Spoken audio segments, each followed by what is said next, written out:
We're in a moment where a lot of politicians and people and media are telling you and telling us what issues are important. We thought, why don't we tell them what's important to us? This is a tour that we kind of conceived of because we really wanted to hear from our community. What do you feel? What are you going through? What are the things that are keeping you up at night? Today, we're gonna pass the mic to every single one of you for you to tell national media this is what we care about. This is a forum. This is about building community. It was beautiful to just see the connective tissue between it all of these women struggling or, persevering, but always kind of going above and beyond. There's so much power in all your stories. And it begins by just raising your hand and speaking up. You belong in this political discourse. Engaging our community and giving information that allows them to move past the barriers of access to voting is what works. My story started off actually because my father was undocumented. Thankfully, I am a DACA recipient. I grew up there 3 generations. I will never be able to buy a house where I live. She sat me down and she's like, Andrea, I don't condone what you're doing. And then me llevó a la clínica. She took me to get birth control.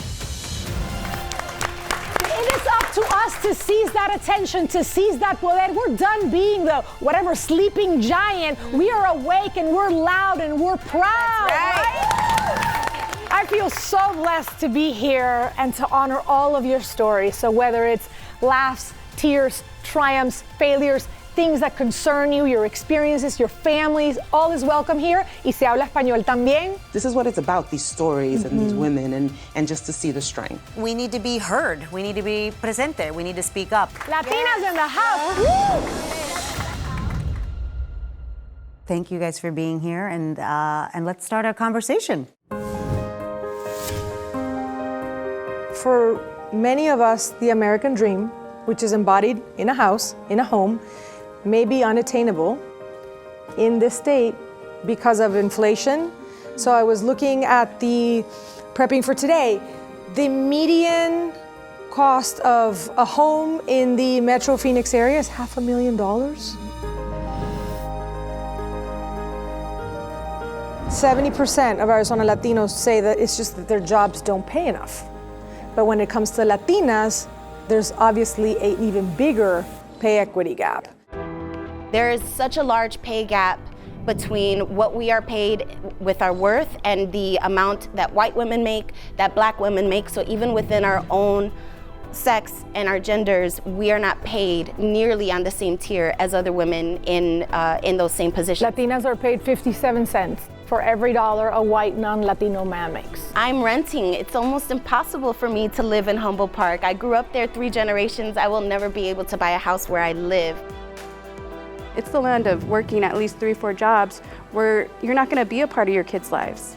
Soy una madre soltera de 3 maravillosos hijos y créeme que para llegar hasta donde estoy ahora y quien soy ahora, tuve que sufrir por un devastador huracán llamado desalojo.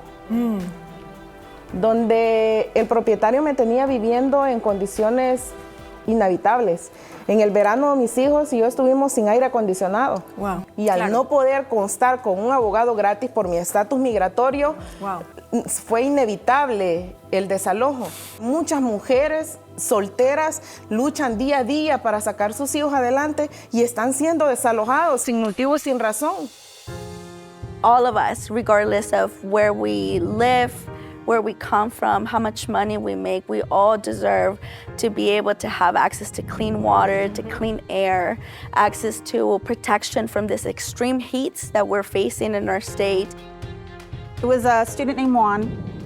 He had stopped coming to school, and in Arizona, if you have 10 consecutive days of not coming to school, we have to drop you, you get dropped.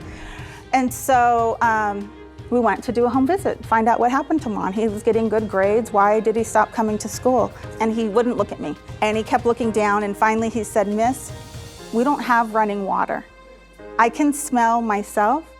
It's a matter of time before they're gonna make fun of me." So I said, if we open the school early, if we allow you to shower there, we'll give you a towel, we'll give you all the hygiene, will you come back to school? And we made it happen, and the reality is, if kids come to us from strong, functioning, healthy families, it makes our jobs easy. If kids don't come to us from strong, functioning, healthy families, it makes our work more important. Everybody is valuable, and education is the cornerstone of democracy.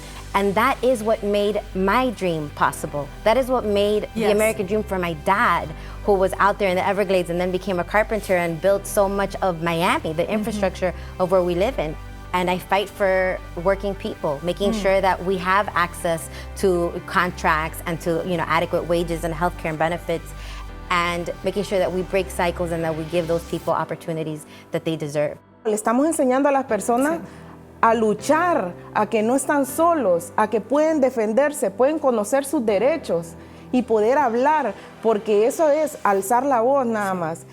Luchar día a día y darles a conocer a mis hijos que hay otra vida mejor.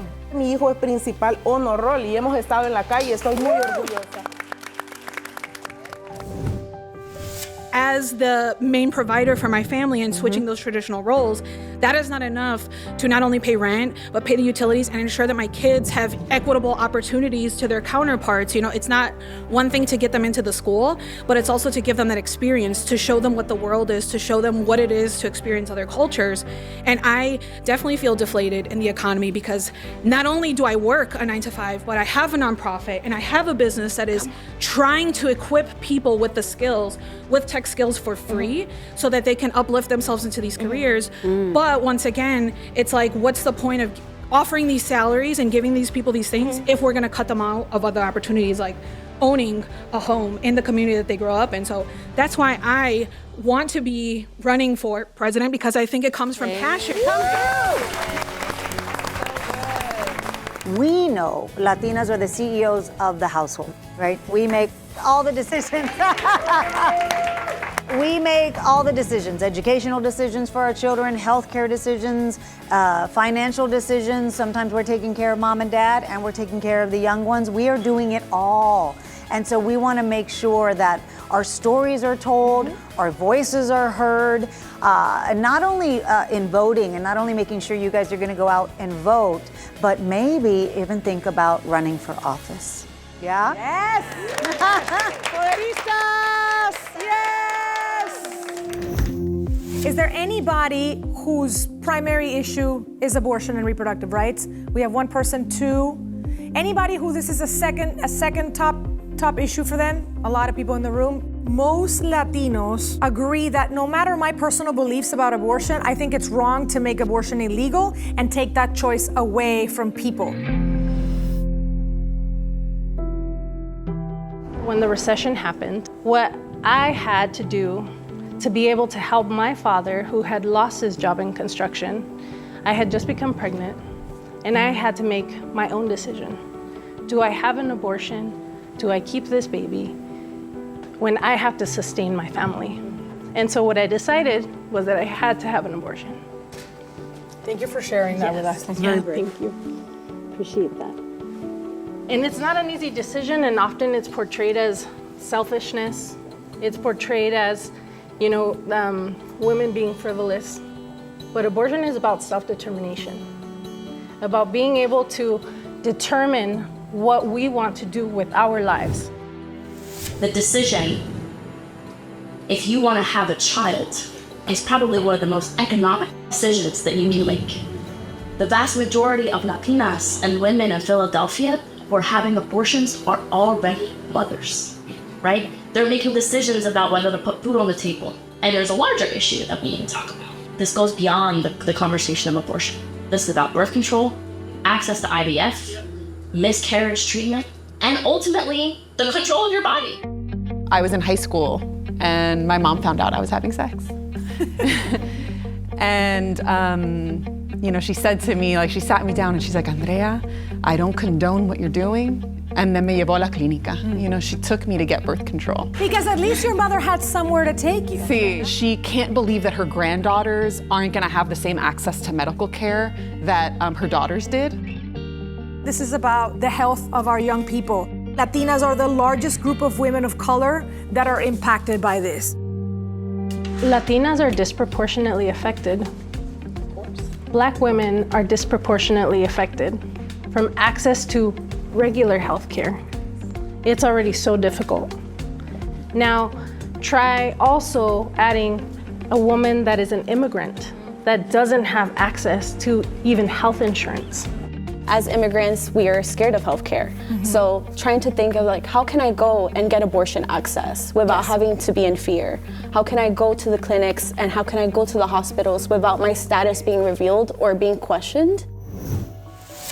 As a madre, as a daughter to an immigrant dad, a Puerto Rican mom, as someone who's had an abortion too, 1, knowledge is power, and 2, calladita no nos vemos mejor. Women across the country, 6.7 million Latinas that are of reproductive development age, is that they don't want their rights being taken. At core, Latinas fight so hard to make sure that this additional right is not taken away from us. We have this like incredible opportunity to go out and vote in November, to you know, si se puede, that like Latinas can make the difference, and we can really make sure that decisions are made between someone and their family and their doctor, and that politicians stop getting involved in these personal freedoms.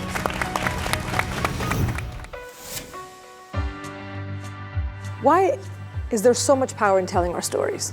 Well, I think if you look at the media, you guys will agree we're always villainized, because the most powerful form of media right now is news, and it's the loudest. And when you just watch news stories, you get a certain image of who we are, and it's not always accurate. I migrated over here at a very young age. I was 5 with my mom. My dad was already here. It took 5 years for him to bring us over here through the residency process. So that was the first time I actually met him at 5 years old. Wow. It's really the struggle of immigrants and immigrant parents because there's constant hurdles and constant attacks. When I came to this country, I assumed erroneously, like a lot of Puerto Ricans who grow up in Puerto Rico, that I was going to be one of them, right? You know, and I realized, thankfully, because I worked at a Spanish network, that I wasn't. I was part of a minority, and I was going to be judged as such. So I built my own community. And I remember my mother, which could be a very typical mamá puertorriqueña reaction, was like, pero porque tú no tienes amigos americanos? One is Mexican, Colombian, Venezuelan. And I said, because that's where I find my support. Yeah. That's where I find my community. Nadie se va de su país por gusto. Eso es lo que siempre digo. Nobody goes through that if you don't have to. Your life and your children's life wouldn't depend on it. Why are we not loving those who are seeking safety? Why are we not loving those who are coming here because they're being persecuted in different ways, whether that's an economic or a health or a climate thing? I was a DACA recipient, and I'm still a DACA recipient, but it wasn't popular to come out. You know, my friend and I were one of the few people that we would basically be out there and protest for in-state tuition, you know, to allow us to go to school. And so I remember thinking to myself, I want to be that person that I wish I had. And I had the opportunity to work as an admissions counselor at Florida Atlantic University. And working there gave me the access to bring a bunch of people like me to the school. You know, having that opportunity to be there for someone like I wish someone was there for me, it was a big deal. In this city and this country, there are so many undocumented immigrants that have been living in this country for decades. Decades promised over and over again, we're going to get immigration reform, we're going to do this. And then we come out in record numbers to vote for the candidates. And then at the end of the day, there's other priorities, y nunca llega la legalización, right? And our parents stay in the shadows while they watch their dreamer children and their U.S. citizen children, and they fight and they go to work every day. But remember this, when they get older, they don't have a social security number, so that they cannot ever get a pension. I think of our parents so young with these dreams, right? Like a backpack full of dreams. And I'm getting a little emotional because I know a lot of our parents did that, right? Yes. And now it's our turn. We're beautiful women, right? And imagine what we can do now. But I feel like it all starts with knowing who you are and celebrating each other. Instead of focusing on all the negative and the hopelessness, I focused on how do we help each other out, right? Because undocumented communities turn to each other for support and for resources. And so I focused on that, and I realized that's magic, right? I grew up always knowing that I have my community to turn to when I can't vote. I stand on the foundation that my parents, my grandparents built. And so they taught me very young what it was to not just be an activist, but to be an architect of community, to build community, because the power lies in the people, right? I think it's important to keep our voices loud and keep our voices present, because we are at the table now. Even if we drag that chair to the table, we're here. If you're an immigrant who feels helpless, find your community, find your chosen family. And if you can vote, please vote. Yes. Yes. That's incredible. Be the person that you wanted to see. That's incredible. We are all leading in being entrepreneurs. We're leading in going to college. We're leading in all these ways, but there's a lot of pressure. Like, we are struggling with the pressure, because in some respects for Latinas, the model citizen, the model that's holding up the community, who's holding us up? What are the resources that we are giving and that we need? And what are the resources that we want? After I graduated from the University of Houston, I had a really traumatic incident happen to me because it was just right after Hurricane Katrina, right after Hurricane Rita. People were displaced and all over the place. Crime was really high, and I had a home invasion happen to me and my mother, and we had no medical or mental wellness resources. I had to get out of there. I went back home to Chicago, where my people are, where my community is, where my cultura is. And then that same traumatic event, my mother didn't have any resources, and I lost her to suicide and mental wellness, suffering from lack of resources and substance abuse. In my family, I've also dealt with suicide and with substance abuse, and it's so frustrating when you can't find the help that you need. Yes. We have to get help, and we have to destigmatize what getting therapy means, what having mental wellness means. We as Latina women are supposed to be strong. We're supposed to be resilient. And in saying that, we as women have to be looked at as strong. Mental health, it's put on the back burner because you're looked at as weak. So when me and my kids were homeless this last year, my heart was failing as a mom. Having a home was one of the things that can either break you or push you further. So here in Phoenix, you're told, okay, get on a shelter list. That's crazy, Holly. This happened to you last year? Yeah. Every single day was work, work, work to be able to buy a hotel. But how am I supposed to save money? What do women do in those situations? Because if you're stressed out and you're, economically, it affects your health. If you're worried about getting deported every time you walk out of your house, it affects your health, right? If you can't get your kids to a good school, it affects your health. And so all of these things play a role in it. Having a son that's special needs and having to advocate for him, and having a profession and balancing that, is hard. As Latinas, what I witness is we take a lot on for other people, which you mentioned how, dealing with your own mental health becomes an issue. I advocated for my son and I fought for him for years. I made sure that, I put him in the best schools. We moved out of the city and went into, we did all this stuff. And today, thank you God, that he's independent, he works, does everything there. I'm like, the struggle was real, but it paid off, And you're his Poderista. Yes. You're his champion. Yes, and you figured it out. I have a daughter that has faced so much and is graduating despite so much against her. You did it. We have so many struggles within our own community that we have to be there and support each other. So thank you so much. You guys recharge my batteries from here to the end of the year.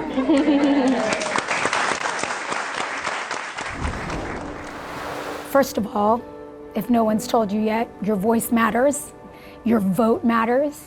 We cannot have our voices reflected in the system if we don't show up and use it. Do not give someone the pen to write the beginning and end of your story. It is important if you are an ally and you can vote to use that power to get out and vote and support your community. We're an integral part of this country. We make up the fabric as well of this country. So have her presence here, my presence here, this safe space that we've created for you, be a reflection about the fact that you belong in this political discourse.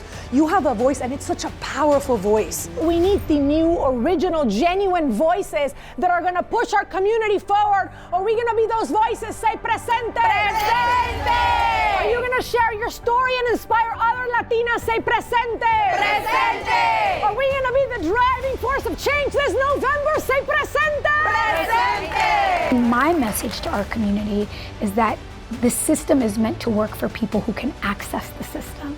And we need the resources that can help our community access the system so that our voices get heard and so that the issues we care about, that we are most impacted by, we get to be a part of deciding who are the decision makers who are representing us.